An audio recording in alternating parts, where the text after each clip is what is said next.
Hey guys, welcome back to my channel for another video.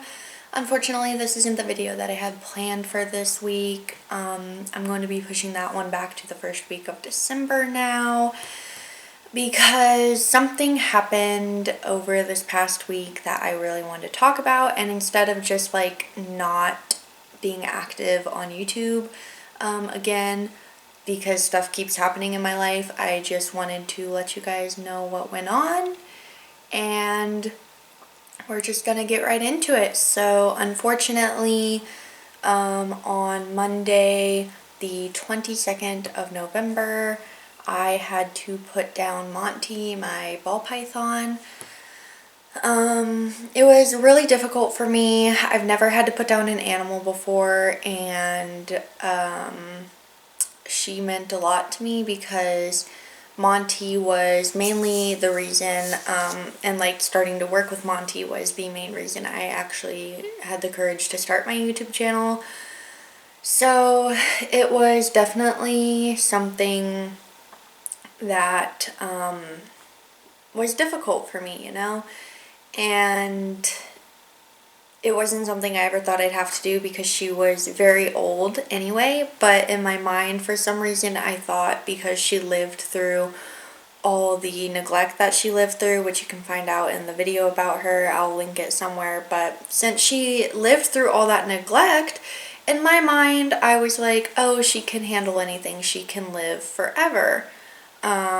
And, that was just me being naive, and I should have known that wasn't the case, but I did expect to have more time with her than what I did. Yeah, so anyway, what had happened was that Monty was starting to have some problems for the last, couple months or so. I'd say definitely a solid 2 months. She had started not acting as active as she normally was, and she started turning down food, which should have been a huge red flag, but also ball pythons sometimes choose to go off of food and don't want to eat. And since it was the first time it's our first full year here now, I've lived in this apartment a year, and she wasn't here during this time last year. So for me, I was like, oh, maybe a shift in the weather or something. She's going off of food. Sorry, I'm petting my cat. He's being a handful right now. My apologies. He's always doing something, I swear. But yeah, she was going off of food, and I didn't think anything of it because ball pythons sometimes do that. I was like, okay. I did offer her food regularly. She just wasn't eating it. And then I went on a trip in the beginning of November. And whenever I came back, I noticed she had this really weird, gross goop in her mouth, coming out of her mouth. But I didn't think it was mouth rot or anything because the edges of her mouth looked fine. So was a little confused with that. And then on the 19th, I noticed that she had diarrhea, and that's really weird considering she hadn't eaten in 2 months. So I immediately called the vet, was like, hey, can we please get her in? I feel like something's off, and I want to make sure that we can get another routine checkup in and just make sure she's good. So we went in and we talked to the vet some. He did say that it was mouth rot, but whenever we were talking, he was a little bit confused, as was I, because he's like, I think it's mouth rot, what's the temperatures in her enclosure? And I told him, and he's like, oh, those temperatures are really good. Normally, if they have mouth rot, they're susceptible to having an RI or something because it can be caused due to too low of temperatures in the enclosure, but that doesn't seem to be the case. So we talked about what was going on for the last couple months and everything, and then we decided to run some tests on her.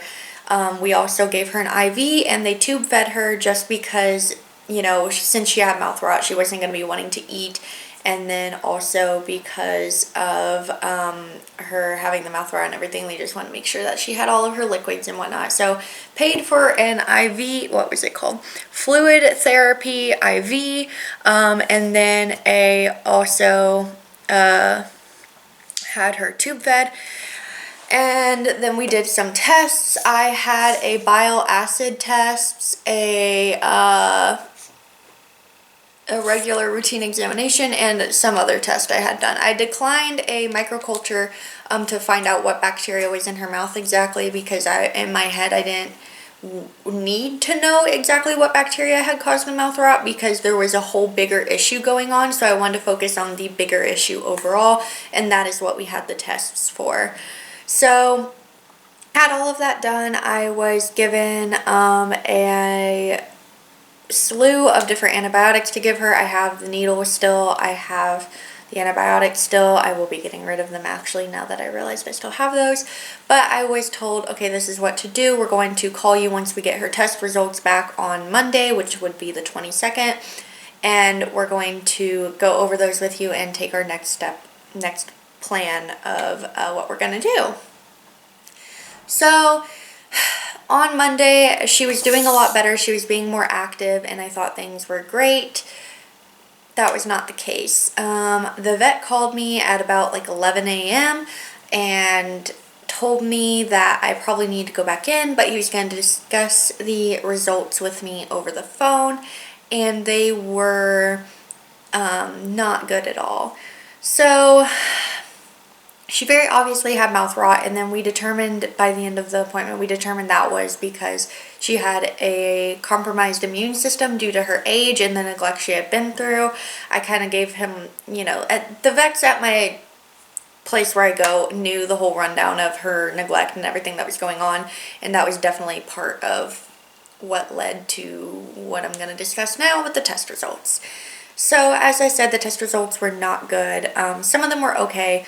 Her protein level was incredibly high, as was her potassium level, to the point where the vet was confused as to how she was still alive.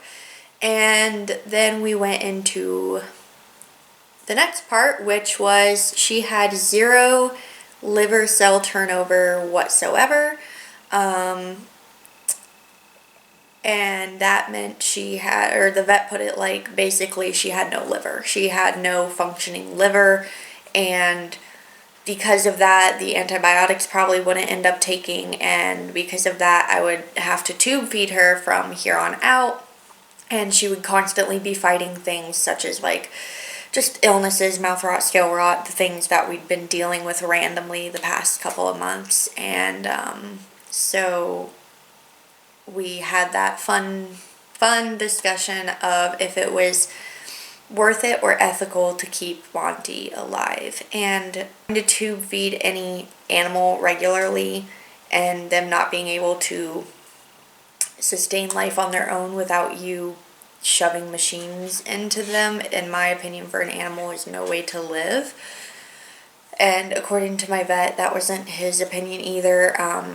So in the end, we decided that Monty needed to be put down, because if she had no liver, there's no way to grow a new liver, and especially at her age, it would be a lot harder on her to try and keep her alive than to let her go peacefully. So Monday, the 22nd, got the call and everything, and then I went in later that day, and I went with a friend. I'm very thankful my friend went with me, and we had to, unfortunately, put Monty down.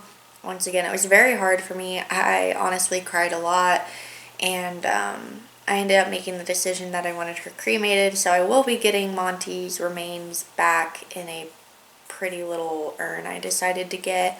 I know some people are probably going to judge me for that, like, oh, it's just a snake, why would you do that? Well, she meant a lot to me, so this is my personal choice to honor and have her with me.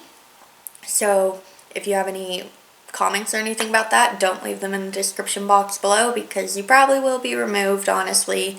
This is not something up for discussion. I'm just telling you guys what happened and what I did.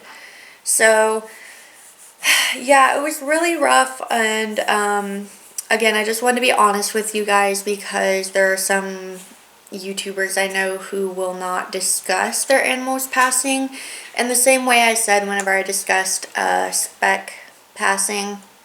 It happens. We never want it to happen, but it's better to talk about it than it is to hide it and or replace the animal. And it's also better to talk about, you know, what went on leading up to that in case someone is having a similar issue, and better to be honest and, you know, tell you guys, hey, I tried my hardest, really.